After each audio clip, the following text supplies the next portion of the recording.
रोने वाले तुझे रोने का सलीका ही नहीं, अश्क पीने के लिए हैं कि बहाने के लिए।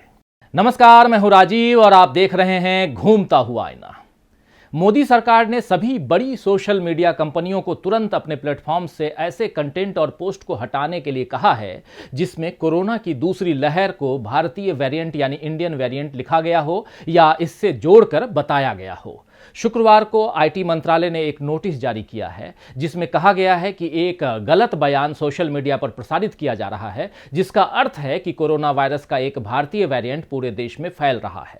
दरअसल शेक्सपियर ने लिखा है कि नाम में क्या रखा है, लेकिन सरकार के लिए तो इस वक्त सारा मामला नाम का ही है। जापानी बुखार जैसे शब्दों पर सरकार को कभी आपत्ति करते हुए नहीं देखा गया। कोई सामान अगर जल्दी खराब हो जाए तो उसे चाइनीज कह करके मखौल उड़ाते हुए और इसका चलन जो है देश में खूब चला, लेकिन सरकार ने इस पर भी कुछ नहीं कहा। मोदी जी के मित्र ट्रंप तो लगातार कोरोना को चाइनीज वायरस कहते रहे। मोदी जी ने कभी उस पर भी कोई ऐतराज नहीं जताया, लेकिन अब सरकार को ये बात खटक रही है कि देश में कोरोना की इस दूसरी लहर के वेरिएंट को भारत से जोड़ा जा रहा है। वैसे इस बीमारी का नाम चाहे जो भी रख दें, भारत पर तो यह कहर बनकर टूटी ही है और शायद यही वजह है कि सरकार इस कहर में अपना नाम कहीं नहीं देखना चाहती है। यहां सारा मामला छवि का है। इस छवि की खातिर पिछले 7 सालों में भाजपा ने क्या क्या नहीं किया। आईटी सेल में लोगों का दिन रात एक ही काम रहता है कि मोदी जी की अवतारी छवि कैसे बनाई जाए। शायद इसी वजह से वित्तीय मामले हो या वैदेशिक मामले, गृह मंत्रालय का कार्यक्षेत्र हो या शिक्षा मंत्रालय का, मोदी जी ने हर बड़े मामले या फैसले का ऐलान खुद किया। अभी भी कोरोना से जब जंग जीतने का ऐलान करना था तो मोदी जी के सिर ही सेहरा सजाया गया, लेकिन अब जब लगभग 2.5 लाख से अधिक मौतें देश में हो चुकी हैं तो सरकार चाहती है कि इस लहर को इंडियन न कहा जाए। सरकार का हुक्म तो सोशल मीडिया प्लेटफॉर्म्स बखूबी बजाएंगे, लेकिन मोदी जी की छवि के चक्कर में देश को और क्या क्या भुगतना पड़ेगा ये तो आने वाला वक्त बताएगा। लेकिन बड़ा सवाल यह है कि आखिर क्यों सच का सामना करने से सरकार कतरा रही है? क्या हकीकत से मुंह चुराने से देश में अच्छे दिन आएंगे? आज ऐसे ही कुछ सवालों की पड़ताल हम घूमता हुआ आईना में करेंगे और उससे पहले देखेंगे कि कैसे एक कविता में मोदी सरकार को सच का आईना दिखा दिया गया है। दरअसल गुजराती कवित्री पारुल खक्कर की एक गुजराती कविता इन दिनों काफी चर्चा में है। पारुल वैसे तो प्रेम कविताएं ज्यादा लिखती हैं, लेकिन इस बार उन्होंने एक समसामयिक कविता लिखी है जो आज की सरकार को आईना दिखाती है। एक साथ सब मुर्दे बोले, सब कुछ चंगा चंगा, साहिब तुम्हारे राम राज में शव वाहिनी गंगा। खत्म हुए शमशान तुम्हारे, खत्म काष्ठ की बोरी, थके हमारे कंधे सारे, आंखें रह गईं कोरी। दर दर जाकर यमदूत खेले, मौत का नाच बेढंगा, साहब तुम्हारे राम राज में शव वाहिनी गंगा। तो इन चंद पंक्तियों में पारुल खक्कर ने देश के मौजूदा हालात से सारे पर्दे हटा दिए हैं। इस कविता का हर एक शब्द सत्ता की संवेदनहीनता और सत्ता की नाकामी पर चोट है। इन शब्दों का असर ऐसा है कि हर पीड़ित इसमें अपना दर्द महसूस करे और हर शोषक अपने गिरबां में झांकने को मजबूर हो जाए। जिस गंगा का बेटा खुद को बतलाकर मोदी जी ने भारत की सत्ता हासिल की थी, आज वही गंगा शव वाहिनी यानी मुर्दों को ढोने वाली बन गई है। अब तक गंगा मुक्तिदायिनी थी, यानी पापों को धोती थी, लोगों को मुक्ति देती थी, लेकिन मोदी जी के राज में गंगा एक बार फिर अपनी संतानों के शरीर ढोने पर मजबूर हो गई है। किसी भी सरकार के लिए इससे शर्मनाक कुछ नहीं हो सकता है कि उसकी जनता को जीते जी स्वास्थ्य सुविधाएं न मिलें और मरने के बाद सम्मान के साथ अंतिम संस्कार भी न मिले। मगर मोदी सरकार में किसी को भी अपने किए पर शायद कोई पछतावा नहीं है, इसीलिए सरकार अब भी सकारात्मकता का जश्न मनाने में लगी हुई है। कोरोना की दूसरी लहर ने देश को चलता फिरता शमशान घाट बना दिया, लेकिन जनता के जख्मों पर नमक ये है कि सरकार ये बात मानने के लिए कतई तैयार नहीं है कि वो इस महामारी से निपटने में लगातार अक्षम साबित हुई है। उसकी संवेदनहीनता का आलम भी देखिए कि सरकार अब बर्बादियों का जश्न मना रही है। टीका उत्सव तो मना लिया, अब सरकार सकारात्मकता फैलाने पर जोर दे रही है।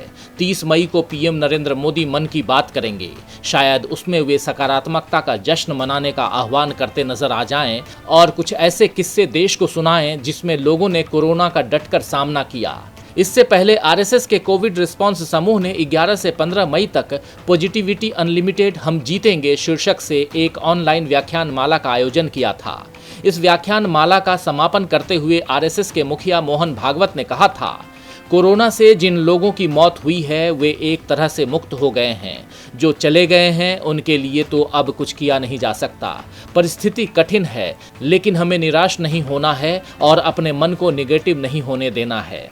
इससे पहले हरियाणा के मुख्यमंत्री मनोहर लाल खट्टर ने ऐसा ही असंवेदनशील बयान दिया था कि मरने वाले तो मर गए, अब उनके आंकड़ों पर बहस करने से क्या फायदा। बहस करने से मरने वाले जिंदा तो नहीं हो जाएंगे। मध्य प्रदेश सरकार के पशुपालन मंत्री प्रेम सिंह पटेल ने कोरोना से हो रही मौतों पर कहा था, वायरस से मरने वालों की संख्या को रोका नहीं जा सकता, क्योंकि जिसकी उम्र पूरी हो जाए उसको तो मरना ही पड़ता है। ऊपर से बुलावा आ जाए तो क्या किया जा सकता है। इसी तरह राजस्थान में जब एक महिला अपने बीमार बच्चे के इलाज के लिए मदद मांगने पहुंची तो केंद्रीय जल शक्ति मंत्री गजेंद्र सिंह शेखावत का जवाब था कि बालाजी को नारियल चढ़ाओ, उससे लाभ मिलेगा। ऑक्सीजन और वैक्सीन की कमी पर केंद्र सरकार को अदालत से भी फटकार पड़ चुकी है, लेकिन केंद्रीय रसायन एवं उर्वरक मंत्री डीवी सदानंद गौड़ा से जब पत्रकारों ने इस बारे में सवाल किया तो उन्होंने पत्रकारों से ही पूछ लिया कि क्या सरकार में बैठे लोगों को वैक्सीन के उत्पादन में नाकामी की वजह से खुद को फांसी पर लटका लेना चाहिए। जबकि बीजेपी के राष्ट्रीय महासचिव सीटी रवि ने एक कदम आगे बढ़ते हुए दावा किया कि अगर पहले से उचित व्यवस्था नहीं की गई होती तो मौतें 100 गुना ज्यादा होती। यानी सरकार अपनी वाहवाही में भी कोई कसर नहीं छोड़ रही है। उत्तर प्रदेश के मुख्यमंत्री योगी आदित्यनाथ ने भी बाकायदा ऐलान किया कि उत्तर प्रदेश में ऑक्सीजन की कमी नहीं है, और किसी ने कहा कि ऑक्सीजन की कमी है तो उस पर राष्ट्रीय सुरक्षा कानून लगा देंगे। केंद्रीय स्वास्थ्य मंत्री डॉक्टर हर्षवर्धन ने भी अपनी सफलता बतलाने के लिए कहा था, कोरोना वायरस की दूसरी लहर से मुकाबले के लिए भारत की तैयारी पहली लहर के मुकाबले बेहतर है। कोरोना के इस दौर में भारत की मदद कर रहे G7 देशों के विदेश मंत्रियों की इसी महीने के पहले सप्ताह में बैठक हुई। इस बैठक के दौरान भारतीय विदेश मंत्री एस जयशंकर ने भी मौजूदा हालात में सरकार की जिम्मेदारी से पल्ला झाड़ते हुए कहा कि महामारी से निपटने में भारत सरकार से कोई गलती नहीं हुई। देश की बदहाल स्वास्थ्य सेवाओं के लिए पिछले 70 साल में रही सरकारें जिम्मेदार हैं। जब G7 देशों के विदेश मंत्रियों ने कोरोना महामारी के दौरान चुनावी रैलियों का मुद्दा उठाया तो जयशंकर ने कहा, इस पर सवाल नहीं किया जा सकता, क्योंकि भारत में चुनाव एक पवित्र कार्य है और भारतीय समाज अपनी मूल प्रवृत्ति में राजनीतिक समाज है। इसीलिए चुनाव होना और चुनाव के दौरान रैलियां होना जायज हैं। तो सरकार के इन नुमाइंदों के ऐसे बयान देखकर यही याद आता है कि काबा किस मुंह से जाओगे गालिब, शर्म तुमको मगर नहीं आती। जी हां, वैसे आपको बता दूं कि जब अमेरिका में कोरोना संक्रमण से मरने वालों का आंकड़ा 2 लाख को पार कर गया था तो वहां एक श्रद्धांजलि सभा आयोजित की गई थी, जिसमें 20,000 खाली कुर्सियां रखी गई थी। हर एक कुर्सी 10 मृतकों का प्रतिनिधित्व करने वाली थी और इस तरह राष्ट्रीय स्तर पर उनको श्रद्धांजलि दी गई। न्यूयॉर्क टाइम्स जैसे अखबार ने अपने पहले पन्ने पर 20,000 मृतकों के नाम छापकर उन्हें श्रद्धांजलि दे दी थी। लेकिन भारत में मृतकों को श्रद्धांजलि तो दूर, उन्हें सम्मान से क्रियाकर्म भी नसीब नहीं हो रहे। क्या आम क्या खास, सभी लोग एक जैसे दर्द से गुजर रहे हैं। भारत के प्रसिद्ध शास्त्रीय गायक पद्म भूषण पंडित राजन मिश्रा का पिछले महीने दिल्ली में निधन हो गया। वे कोरोना से पीड़ित थे और तमाम कोशिशों के बावजूद उनके लिए वेंटिलेटर की व्यवस्था नहीं हो पाई, जबकि उनके परिजनों ने सरकार में ऊंचे स्तर तक जाकर मदद मांगी थी। अब उनकी याद में प्रधानमंत्री के संसदीय क्षेत्र वाराणसी में एक सर्व सुविधा युक्त कोविड अस्पताल बनाया गया है और पंडित राजन मिश्रा के लिए शायद सरकार का सम्मान दिखाने के लिए अस्पताल की घोषणा वाले पोस्टर पर मोदी जी की तस्वीर भी चस्पा कर दी गई है। इसी वाराणसी में 2014 के आम चुनावों में नरेंद्र मोदी के प्रस्तावक रहे और पद्म विभूषण से सम्मानित जाने माने शास्त्रीय गायक पंडित छन्नूलाल मिश्रा भी अच्छे दिनों के प्रस्ताव के बदले अपने जीवन के सबसे खराब दिन देख रहे हैं। पंडित छन्नूलाल मिश्रा की बड़ी बेटी की कुछ दिनों पहले वाराणसी के एक अस्पताल में मौत हो गई। पंडित मिश्रा अब इस बात की गुहार लगा रहे हैं कि उन्हें बताया जाए कि अस्पताल में उनकी बेटी के साथ आखिर हुआ क्या। शुक्रवार को छन्नूलाल मिश्रा जब पत्रकारों के सामने आए तो फफक पड़े। उन्होंने कहा कि मैं रात को ढंग से सो नहीं पाता हूं और सोचता रहता हूं कि मेरी बेटी की मौत कैसे हुई होगी। मेरी मांग है कि जितने दिन तक मेरी बेटी अस्पताल में भर्ती रही उतने दिनों की सीसीटीवी फुटेज मुझे दे दी जाए, क्योंकि मैं जानना चाहता हूं कि मेरी बेटी के साथ कैसा बर्ताव हुआ। तो पंडित छन्नूलाल मिश्रा की बेटी के इलाज में लाखों रुपए लग गए और फिर भी उनका जीवन नहीं बचा। यही बात उनके परिजनों को समझ नहीं आ रही है कि आखिर हुआ क्या। आप अंदाजा लगा सकते हैं कि जब प्रधानमंत्री से सीधा संपर्क रखने वाले लोग इस कदर परेशान हैं, दुखी हैं, तब आम लोगों की बिसात ही क्या है। आम आदमी को इलाज के लिए अस्पताल, दवाइयां और डॉक्टर चाहिए, लेकिन मोदी जी जनता को अपने आंसुओं से बहला रहे हैं। पीएम मोदी ने कोरोना संक्रमण की दूसरी लहर पर अंकुश लगाने की कोशिश में राज्यों के मुख्यमंत्रियों और शीर्ष अधिकारियों के साथ बैठक की। उन्होंने अपने संसदीय क्षेत्र वाराणसी के डॉक्टरों और फ्रंट लाइन वर्कर्स के साथ भी बैठक की। इस दौरान मोदी जी भारत में कोरोना संक्रमण से मरने वाले लोगों के प्रति भावुक भी हो गए। सोशल मीडिया पर मोदी जी का ये रोना काफी वायरल हुआ और लोग इसे झूठी संवेदना बता रहे हैं और घड़ियाली आंसू करार दे रहे हैं। वैसे सोचने वाली बात यह है कि इतने सारे लोग एक दिन में नहीं मरे। अप्रैल से मौत के आंकड़े बढ़ने शुरू हुए थे, लेकिन तब मोदी जी बंगाल में दीदी ओ दीदी कहने में लगे थे। मोदी जी के आंसू देश ने पहले भी कई बार देखे हैं। मई 2014 में भाजपा के संसदीय दल का नेता चुने जाने के बाद संसद के सेंट्रल हॉल में लाल कृष्ण आडवाणी के नरेंद्र भाई ने कृपा की वाले बयान का जिक्र करते हुए मोदी जी के आंसू छलक पड़े थे। अब आडवाणी जी को मोदी राज में कैसे किनारे किया गया, ये देश देख चुका है। नवंबर 2015 में संसद में संविधान पर चर्चा के दौरान बाबा साहब अंबेडकर का जिक्र करते वक्त मोदी जी की आंखें भर आई थीं।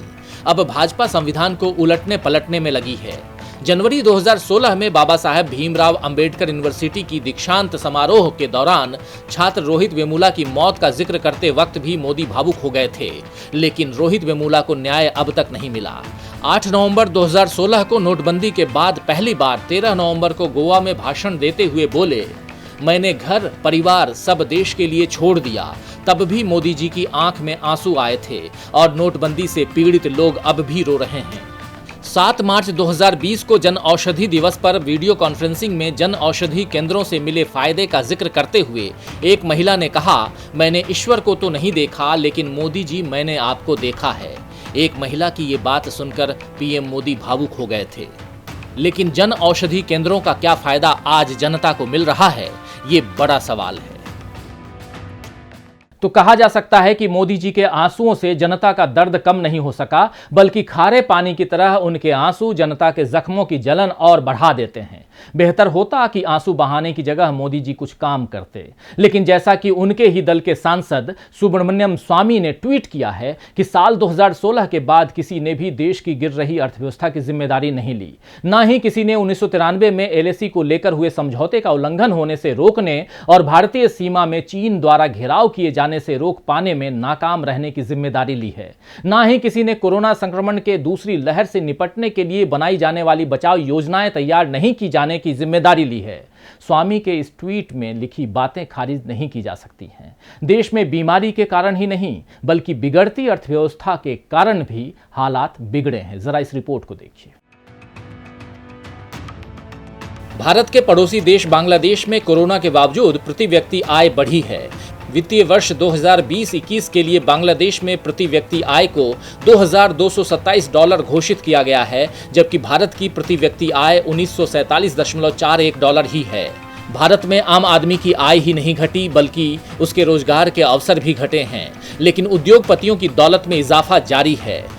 ब्लूमबर्ग बिलियनियर इंडेक्स के मुताबिक एशिया के सबसे अमीर उद्योगपतियों में गौतम अडानी ने दूसरे नंबर पर अपनी जगह बना ली है। वहीं रिलायंस इंडस्ट्रीज के मालिक मुकेश अंबानी अभी भी एशिया के सबसे अमीर लोगों की लिस्ट में टॉप पर चल रहे हैं, जिनकी कुल संपत्ति $76.3 अरब है।